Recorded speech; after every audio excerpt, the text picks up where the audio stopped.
Assalamualaikum warahmatullahi wabarakatuh. Selamat pagi untuk kalian semua. Bismillahirrahmanirrahim. Alhamdulillahirabbil alamin. Assalatu wassalamu ala asyrofil anbiya wal mursalin Sayyidina Muhammad wa ala alihi wa sahbihi ajma'in. Rabbi shrah li sadri wa yassir li amri wahlul 'uqdatam min lisani yafqahu qawli. Amma ba'du. Yang saya banggakan seluruh mahasiswa-mahasiswi yang sedang mengikuti perkuliahan saya, semoga dalam keadaan sehat walafiat. Pada hari ini kita akan memasuki perkuliahan mata kuliah KPGRI-an, di mana pada saat ini kita akan membahas tentang 4 standar kompetensi yang wajib dimiliki oleh guru ataupun calon guru di era digital saat sekarang ini tentunya. Nah, mahasiswaku yang saya banggakan bahwa guru merupakan pilar pendidikan.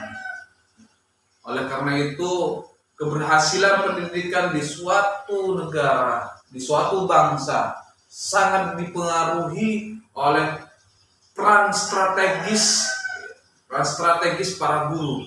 Itulah yang kemudian menjadi alasan kenapa kompetensi guru itu harus terus ditingkatkan seiring dengan perkembangan zaman. Harus dimiliki, harus dikuasai, karena itu merupakan pokok dasar yang wajib dimiliki oleh setiap calon guru maupun guru. Nah, guru tentu memiliki beban tugas yang sangat berat. Jika kemudian dipikir itu berat, tapi kemudian akan menjadi ringan manakala seorang guru berpikir bahwa profesi guru, bahwa mengajar bersama anak-anak itu bagian dari sebuah rekreasi, bagian dari sebuah amanah, bagian dari sebuah tanggung jawab yang itu merupakan bagian dari suatu taman bermain. Maka yang namanya tugas beban berat itu maka akan hilang. Kenapa? Karena di dalam prosesnya akan berbeda dengan guru yang merasa itu adalah beban berat. Oleh karena itu tidak hanya bertanggung jawab kepada para anak didiknya, tapi juga pada negara tentunya. Guru bukan memiliki peran sentral dalam upaya, bahwa guru bahkan memiliki peran sentral dalam upaya mewujudkan tujuan pendidikan nasional. Nah, kalau kita merujuk kepada Undang-Undang Nomor 14 Tahun 2005, bahwa kalau nggak salah pasal 8, bahwa dituliskan ada beberapa hal yang wajib dimiliki oleh guru maupun dosen tentunya. Nah, apa saja? Maka pertama, seorang guru itu harus memiliki kompetensi yang akan ditekankan pada saat pendidikan profesi guru. Artinya setidak-tidaknya guru memiliki sertifikat ijazah sebagai bentuk lulusan, atau bahwa yang bersangkutan memiliki keahlian di bidangnya. Dan yang kedua, ada kualifikasi akademik minimal lulusan hingga pendidikan sarjana. Yang kedua, kompetensi yang akan ditekankan pada saat pendidikan profesi guru. Terus yang ketiga adalah sertifikat pendidik diberikan setelah melaksanakan sertifikasi guru. Apalagi di era-era sekarang sudah banyak guru-guru yang bersertifikat. Terus yang berikutnya, guru juga harus sehat secara jasmani dan rohani tentunya. Yang berikutnya, memiliki kemampuan untuk mendukung terwujudnya tujuan pendidikan nasional. Itulah beberapa hal yang diamanatkan dalam Undang-Undang tahun 2005 nomor 14. Nah, berbicara tentang standar kompetensi yang wajib dimiliki guru, seperti apa yang sudah kita ketahui bersama, bahwa sudah dijelaskan pada sebagian pada minggu-minggu sebelumnya, bahwa guru harus memiliki 4 kompetensi sebagai penunjang tugas profesionalnya, dan juga tentu ini harus dikuasai. Tanpa ada 4 keterampilan ini, maka seorang calon guru akan mengalami kesulitan ketika mengajar di kelas, ketika berhadapan dengan siswa tentunya. Nah, apa saja 4 kompetensi itu? Yang pertama adalah kompetensi pedagogik. Kompetensi pedagogik, bahwa kompetensi pedagogik itu merupakan kompetensi guru, di mana kemampuan atau keterampilan guru yang bisa mengelola suatu proses pembelajaran atau interaksi belajar mengajar dengan peserta didik secara baik. Nah, lalu keterampilan yang seperti apa dan bagaimana kompetensi pedagogik ini untuk bisa kita kuasai? Maka setidak-tidaknya ada 7 aspek. Ada 7 aspek dalam kompetensi pedagogik yang harus dikuasai. Apa? Yang pertama, bahwa karakteristik para peserta didik. Dari informasi mengenai karakteristik peserta didik, juga guru harus juga bisa menyesuaikan diri untuk membantu pembelajaran pada tiap-tiap peserta didik. Karena karakteristik yang perlu kita lihat meliputi dari aspek intelektualnya, terus emosionalnya, sosialnya, moralnya, fisiknya. Tentu ini semua harus kita kita harus kuasai dan harus bisa memahami itu semua. Maka seorang guru harus mengetahui itu semua.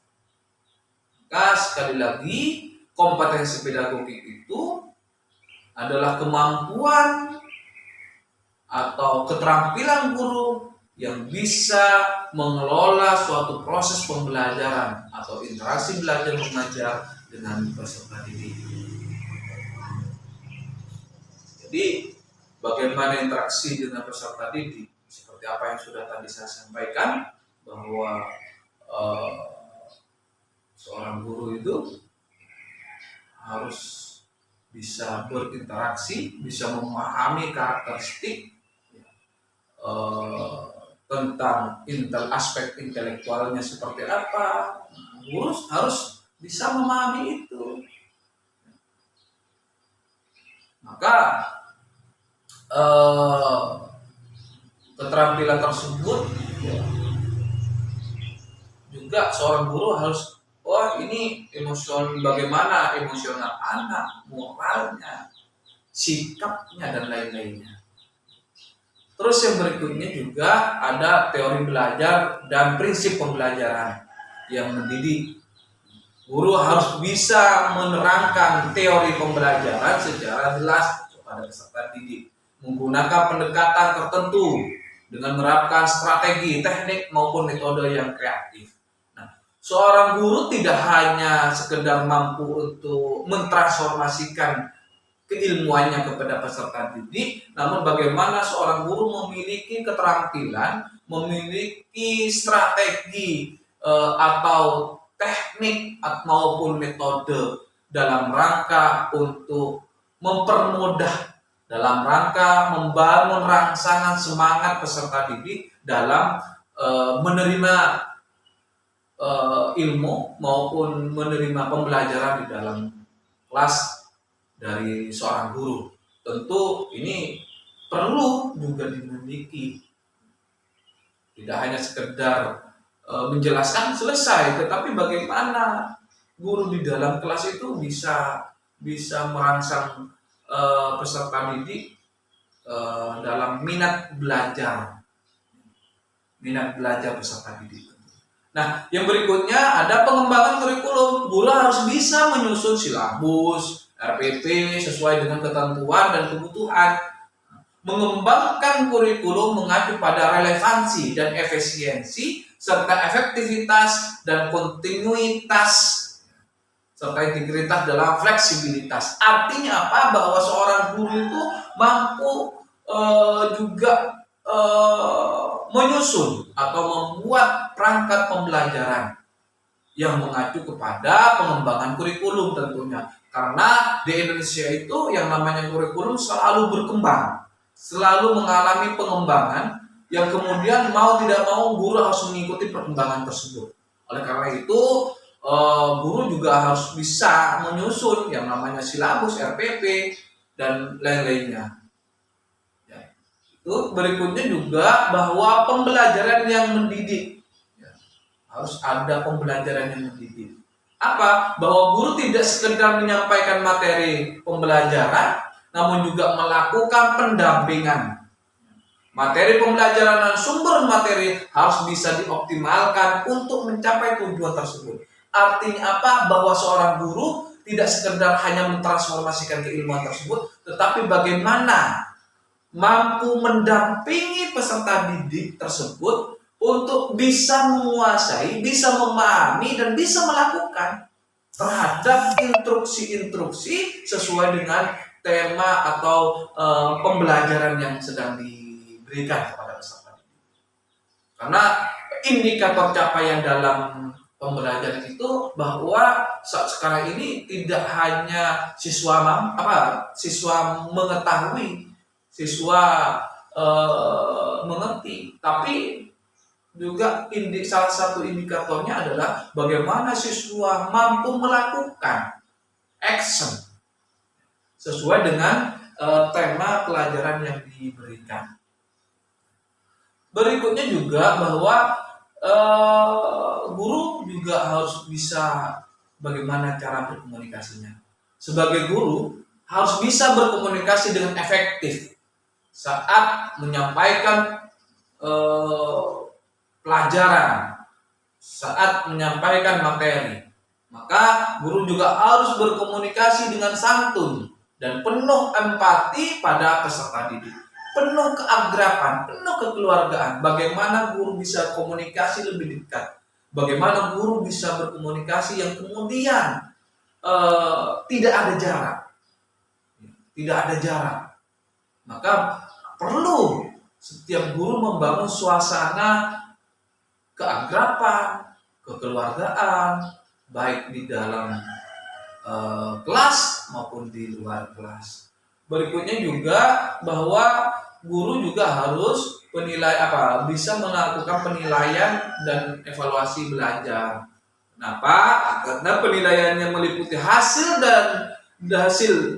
proses belajar itu dilakukan secara berkesinambungan. Evaluasi terhadap efektivitas pembelajaran itu juga harus bisa dilakukan, karena akan mengukur terhadap seberapa besar tingkat keberhasilan materi yang sudah disampaikan. Maka perlu untuk dievaluasi. Nah, kompetensi pedagog ini bisa diperoleh melalui proses belajar masing-masing guru secara terus-menerus dan sistematis, baik sebelum menjadi guru maupun setelah menjadi guru. Artinya apa? Bahwa kompetensi pedagogik ini bisa diperoleh melalui proses belajar dari masing-masing guru secara terus-menerus, secara kontinu, secara istiqomah tentunya, dan tersistematis, artinya mengikuti perkembangan ya, baik sebelum menjadi guru, bagi calon guru maupun bagi guru. Bahwa guru itu tidak kemudian ketika sudah menjadi guru sudah bisa menguasai materi, sudah menguasai suatu bidang ilmu tertentu, kemudian tidak perlu mengupdate, maka itu salah. Maka harus mengupdate perkembangan-perkembangan ilmu teknologi, ilmu lain-lainnya ya sebagai bahan referensi untuk memperkuat. Termasuk juga adalah ilmu teknologi. Apalagi di era sekarang itu bahwa guru tuntutannya bagaimana bisa mengajar secara daring. Maka harus melek. Tidak cukup dia pintar mengajar di dalam kelas, tetapi bagaimana seorang guru memiliki kreativitas secara berteknologi. Secara berteknologi tentunya. Itu yang perlu difahami oleh mahasiswa tentunya sebagai calon guru. Yang kompetensi yang berikutnya adalah kompetensi kepribadian. Bahwa kompetensi kepribadian itu tentu kompetensi kepribadian yang berkaitan dengan karakteristik personal, diri setiap calon guru maupun guru. Ada indikator yang mencerminkan kepribadian positif seorang guru, yaitu dia seorang guru harus supel, sabar dalam mendidik, dalam mengarahkan, dalam membimbing, karena akan dihadapkan pada peserta didik yang beraneka ragam tentunya. Ada yang pintar, ada yang setengah pintar, ada yang kurang pintar dan lain-lainnya. Bahkan ada yang mungkin tidak sesuai dengan harapan seorang guru. Semestinya harus begini sesuai dengan instruksinya, tetapi dia masih lelet atau masih belum memahami terhadap suatu instruksi dari seorang guru, maka guru harus sabar. Juga kepribadian positif seorang guru itu ya supel, sabar, nggak cukup, maka harus disiplin. Karena pendidikan itulah yang kemudian bagaimana kita harus supel, sabar, disiplin, termasuk juga jujur, rendah hati, dan juga berwibawa, santun, empati, ikhlas, serta berakhlak mulia. Itu merupakan suatu tindakan yang sesuai dengan norma sosial dan hukum, maka tentu itu merupakan suatu tauladan yang memberikan contoh kepada peserta didik, sehingga seorang guru akan disegani. Maka seorang guru patut untuk ditiru, sehingga peserta didik mencontoh terhadap apa yang menjadi sikap kepribadian seorang guru. Nah, kepribadian positif ini wajib dimiliki oleh seorang guru, karena guru itu harus bisa dijadikan teladan bagi para siswanya. Selain itu juga guru harus mampu mendidik para pesertanya supaya memiliki attitude yang baik. Itu yang kemudian perlu kita miliki tentang kompetensi kepribadian. Jadi seorang guru itu harus memiliki pribadi mantap, stabil, dewasa, berwibawa, termasuk juga berakhlak mulia. Jadi karena seorang guru itu digugu dan ditiru. Baik, berikutnya kompetensi yang ketiga ada kompetensi profesional. Nah, kompetensi profesional ini merupakan kompetensi kemampuan atau keterampilan yang wajib dimiliki supaya tugas-tugas keguruan bisa diselesaikan dengan baik. Artinya bahwa keterampilan ini berkaitan dengan hal-hal yang cukup teknis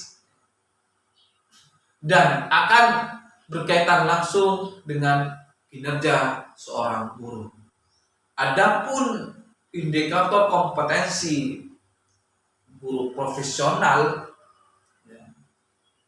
kompetensi profesional diantaranya satu adalah menguasai materi pembelajaran yang diambil, pelajaran yang diajarkan. Maka seorang guru harus menguasai materi. baik strukturnya, konsepnya, pola pikir, keilmuannya, itu harus dikuasai, harus dimiliki oleh seorang guru. Yang kedua adalah menguasai standar kompetensi. Standar kompetensi pembelajaran tentunya. Ada SK dan SKKD. Dalam perangkat itu ada SK dan SKKD. Ada kompetensi pembelajaran atau standar kompetensi dan kompetensi dasar. Pelajaran dan tujuan pembelajaran dari suatu pelajaran yang diampuh tentunya. Maka harus paham itu apa SKKD-nya, maka harus diketahui sebelum dia mengajar. Yang berikutnya adalah mampu mengembangkan materi pelajaran dengan kreatif sehingga bisa memberi pengetahuan ya, dengan lebih luas dan mendalam bagi peserta didik. Berikutnya, mampu bertindak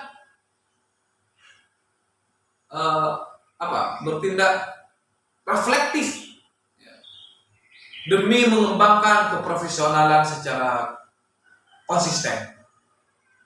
Yang berikutnya juga mampu memanfaatkan teknologi informasi dan komunikasi dalam proses pembelajaran dan juga pengembangan dirinya. Maka selalu diupdate tentunya. Sehingga ketika kita tarik kesimpulan tentang kompetensi profesional ini bahwa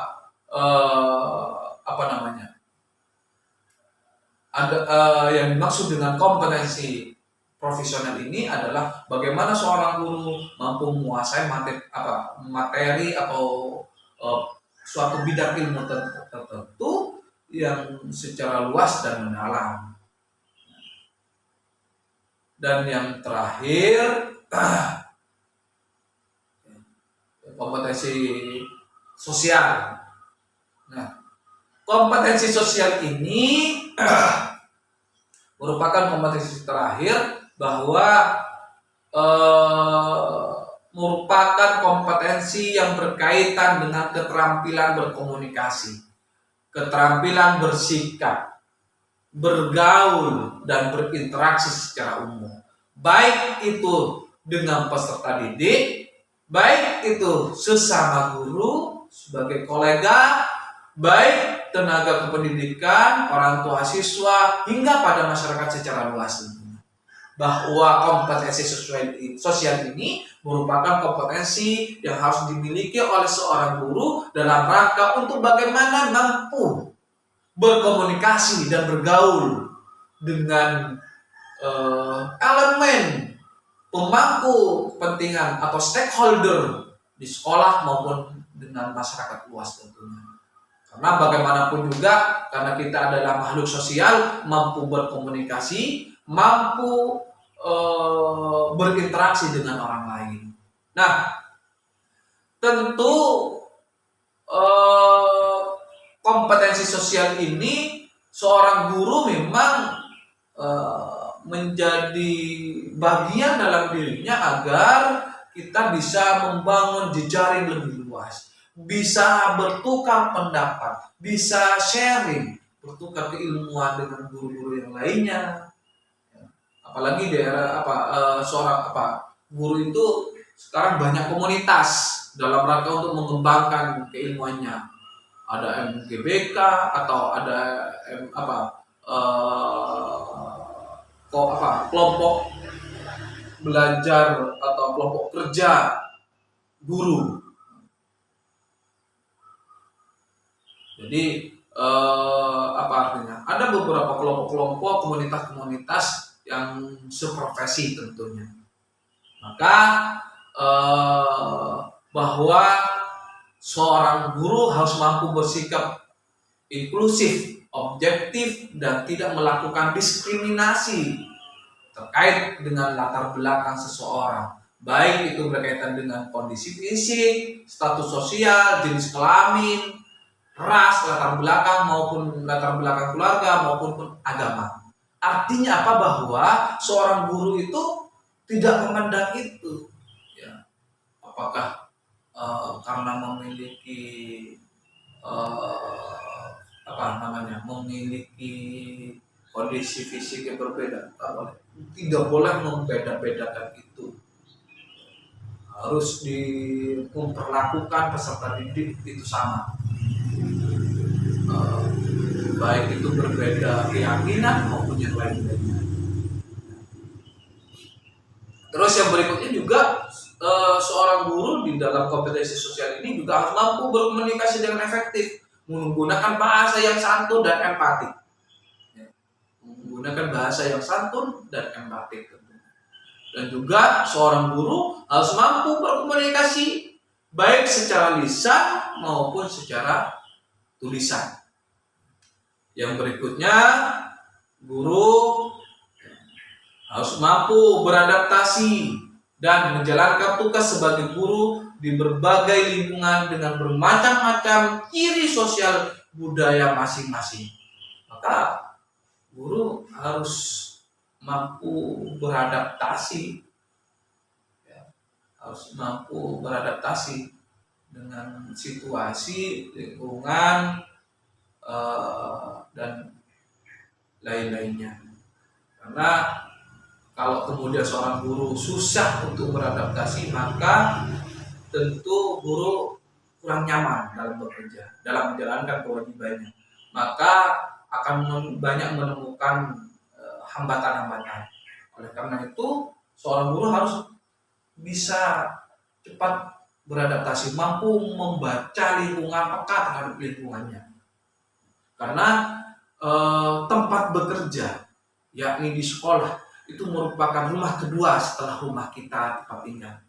Maka ciptakan sebaik mungkin, ciptakan senyaman mungkin tempat bekerja kita atau sekolah kita, karena itu merupakan rumah kedua setelah rumah tempat tinggal kita. Itu barangkali yang bisa saya sampaikan. Semoga bermanfaat bagi kita semua.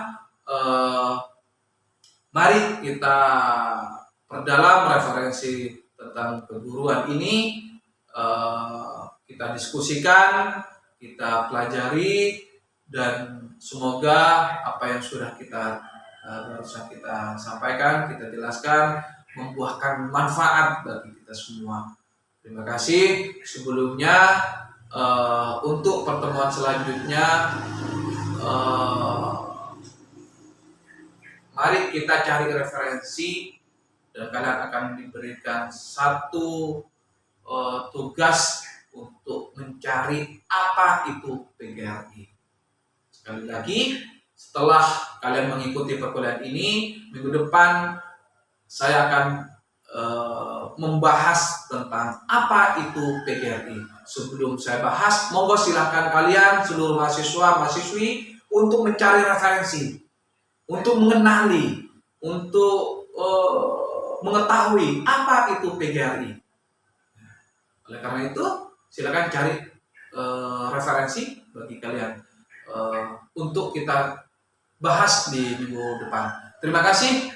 Itu yang bisa saya sampaikan. Kurang dan lebihnya mohon maaf. Ihdinas shiratal mustaqim, wabillahi taufiq wal hidayah, waridho wal inayah. Wassalamualaikum warahmatullahi wabarakatuh.